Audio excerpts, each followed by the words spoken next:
Mist clung to the jungle like a second skin, drifting between twisted trees that reached upward as if trying to strangle the dawn.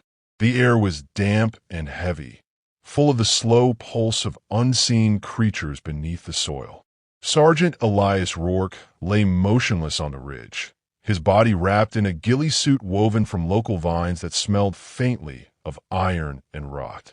Every inch of him was soaked through with humidity, but he didn't move. The slightest shift, the smallest breath, could betray him to the creatures below, or worse, to the Tav'rix patrol that would soon cross the valley. His rifle rested against his shoulder, the cold metal steady against his cheek.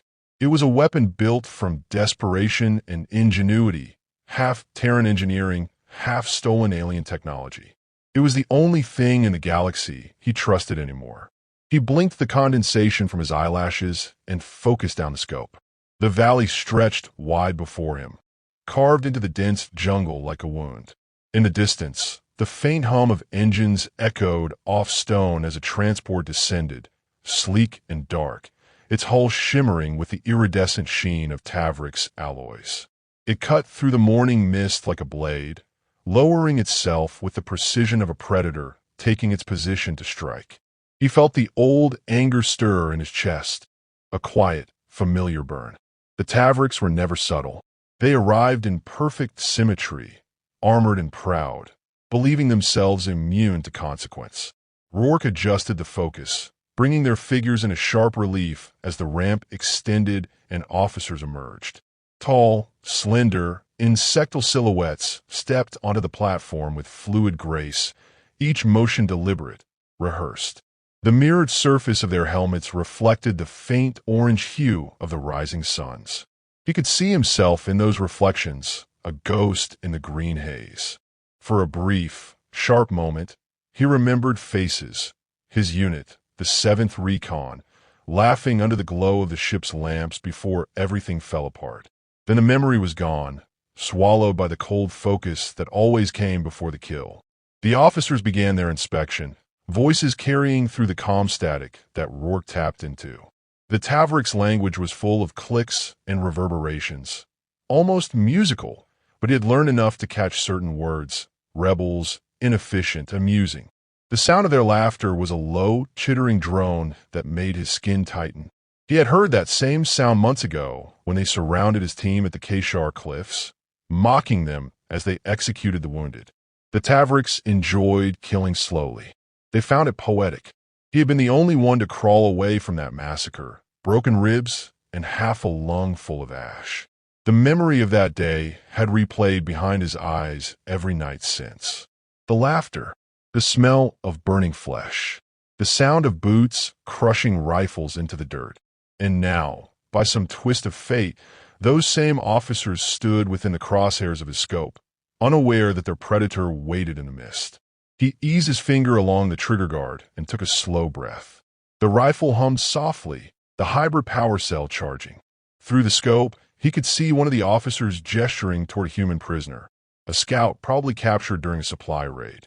The alien's laughter cut through the static again, cruel and easy. The others joined in. Weak things, one said in rough, accented English.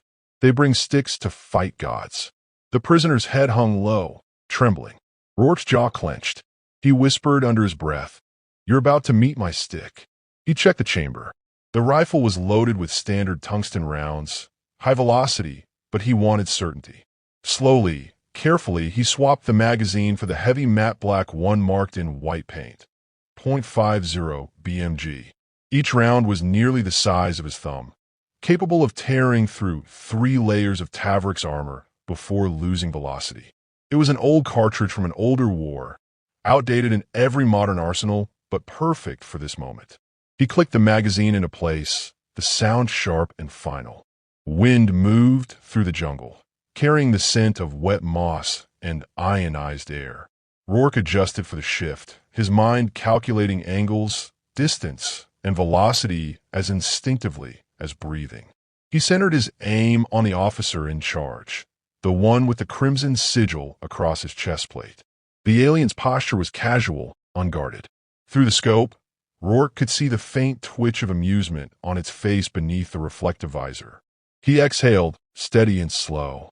The rifle's targeting reticle pulsed faintly, synchronizing with his heartbeat.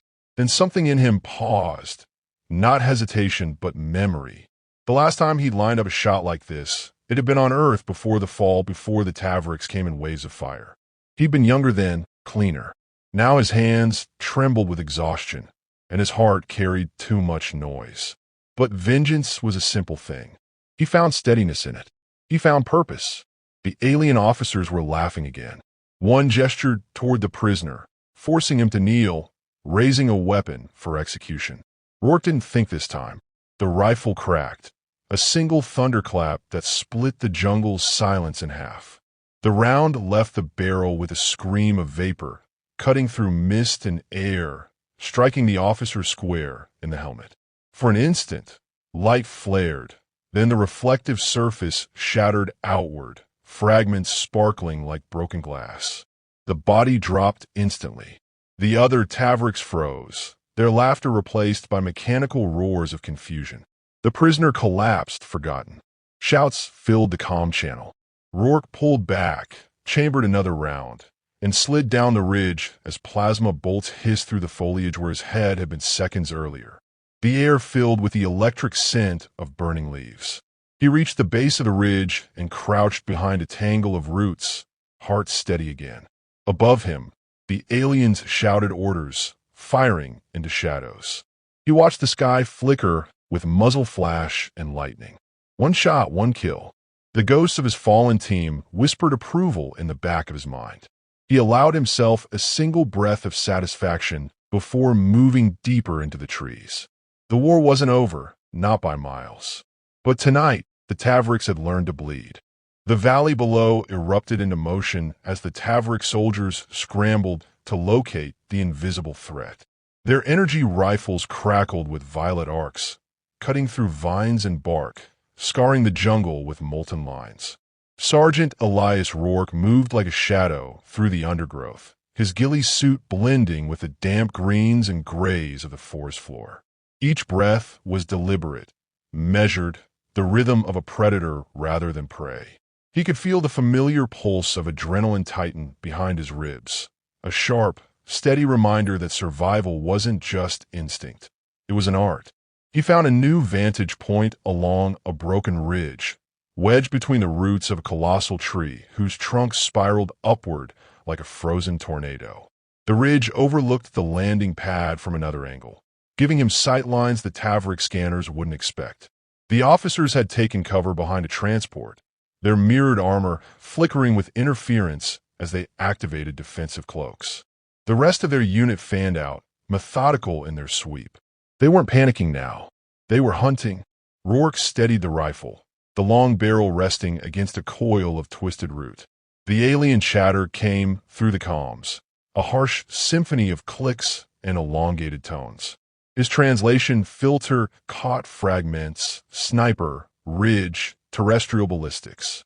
They were adapting fast, learning his rhythm. That meant he had minutes, maybe less, before the jungle turned against him. He zoomed in on one of the officers crouching beside the transport.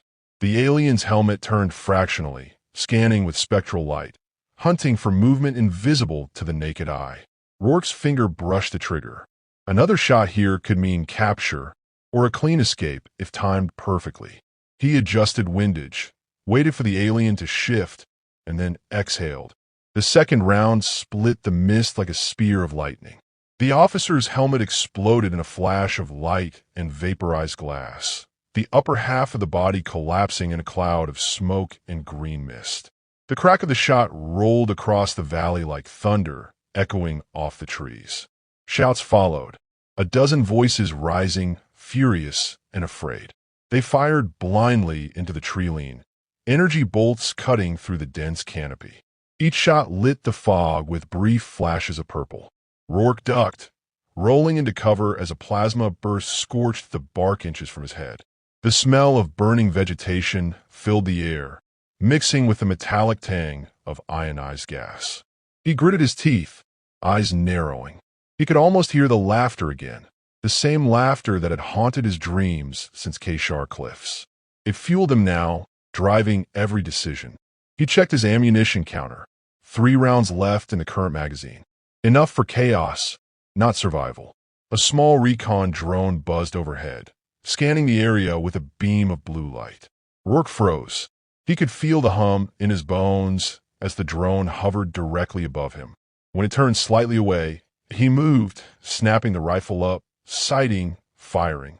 The shot punched through the drone's central eye, sending it tumbling down in a burst of sparks. Should have kept quiet, he muttered, but the noise drew more attention. The Tav'rix infantry surged forward, moving in coordinated arcs. Their discipline impressed him. They didn't waste time. He could see them setting up a heavy weapon, some kind of mounted plasma cannon, on the far side of the landing pad. They were going to burn the ridge clean. Rourke withdrew, sliding deeper into the jungle's labyrinthine tangle. The terrain was alive with motion, roots shifting subtly under his boots, vines reacting to his movement as if curious. He stayed low, crawling beneath a fallen tree, counting his breaths. He knew the jungle better than they did. That was his edge. He found a narrow ravine ahead, its floor slick with bioluminescent moss. It led toward the officer's flank. Perfect. He slid into it silently, the rifle slung tight against his chest. Every step was a risk, every sound a potential death sentence. But he had learned patience in the slow death of comrades, and patience was what killed empires. Halfway through the ravine, his proximity sensor flickered.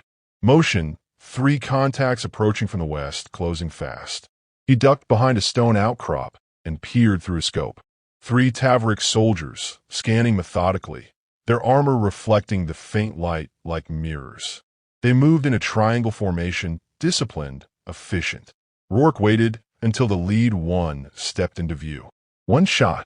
The alien dropped instantly, its helmet splitting down the center.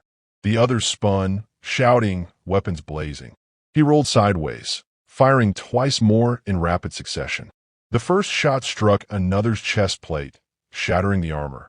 The second missed, ricocheting into the trees. He hit the ground hard, the rifle clattering beside him. Pain bloomed in his shoulder where a plasma bolt had grazed him, burning through cloth and flesh. The scent of char filled his nostrils. He bit down hard, stifling a grunt. No time for weakness. He crawled to the nearest corpse, grabbed a grenade-like device from its belt, and tossed it toward the third alien. The explosion was brief and silent, a shock wave of compressed air that knocked the soldier flat. Rourke fired again, ending it. The jungle was a graveyard of echoes now. Smoke and mist mingled into a single gray haze. He pressed a hand against his shoulder, wincing as the blood seeped through. Pain sharpened him. He could feel his pulse pounding in his fingertips, each heartbeat syncing with the rifle's faint hum. He climbed the ridge again, slower now, his breath ragged but controlled. Through the scope, he saw movement near the transport. Another officer emerging, smaller than the others but wearing a different insignia. The commander, perhaps. This one didn't shout or gesture. It simply stood, looking up toward the ridge as though it could see through the camouflage. Rourke steadied the rifle. The alien raised its weapon, scanning the tree line. Their eyes met across the distance, human and Tav'rix locked in the same cold awareness. Only one of them would leave the valley. He inhaled, letting the sound of the jungle fade. The trigger moved under his finger. The rifle thundered one last time, and the commander's helmet burst open in a rain of molten shards. The alien crumpled, weapon still humming uselessly. The jungle fell silent again. Rourke lowered the rifle and leaned against the tree trunk, chest heaving. Around him, smoke curled upward, thin and ghostly. He had no illusions of victory, only a reprieve, another breath stolen from the inevitable. He looked toward the distant horizon where the suns were rising, bathing the world in pale gold. One more day, he murmured to himself, reloading the rifle with hands that trembled from exhaustion. The jungle swallowed him once more as the Tav'rix reinforcements began to descend, and his war, the long, patient hunt, continued. The smoke from the burning jungle rose into the alien sky, twisting upward until it merged with the thin clouds that glowed faintly beneath the twin suns. From orbit, It would look like a scar, a thin, black wound cutting across the endless green. In the command deck of the Tav'rix flagship, the footage played on a loop. Each time, it ended the same way. A brilliant flash, a sound like thunder, and a commander's helmet shattering into shards that glittered as they fell. The officers in the chamber watched in silence. The usual smugness that defined their species had vanished, replaced by a quiet unease. Terran projectile weapons, said one of them, his voice tight. Obsolete technology. Yet they penetrated grade 5 armor. The others shifted uneasily. The footage replayed again, this time slowed, the human's cloaked silhouette barely visible for a fraction of a second before the shot. A flash of heat, a trail of vapor, and then impact. The human weapon struck faster than their systems could predict. Primitive, yes, but devastating. The High Adjutant folded his clawed hands behind his back. "It is not the weapon we should fear," he murmured. "It is the will behind it." Down on the planet, Elias Rourke crouched by a stream that glowed faintly blue beneath the canopy. He had cleaned the blood from his shoulder with sterilized moss and wrapped it tight, though the burns still throbbed with each heartbeat. His reflection in the water looked older, harder, a man carved from the same violence that had destroyed his world. The rifle lay beside him, propped against a stone, its long barrel smeared with soot. He ran a cloth along the metal, slow and careful, as if tending to a wounded friend. He replayed the morning's battle in his mind, the panic of the Tav'rix, the sound of helmets cracking, the eerie silence that followed. The images didn't bring satisfaction, only a grim steadiness. Vengeance was a temporary thing. What mattered now was message and meaning.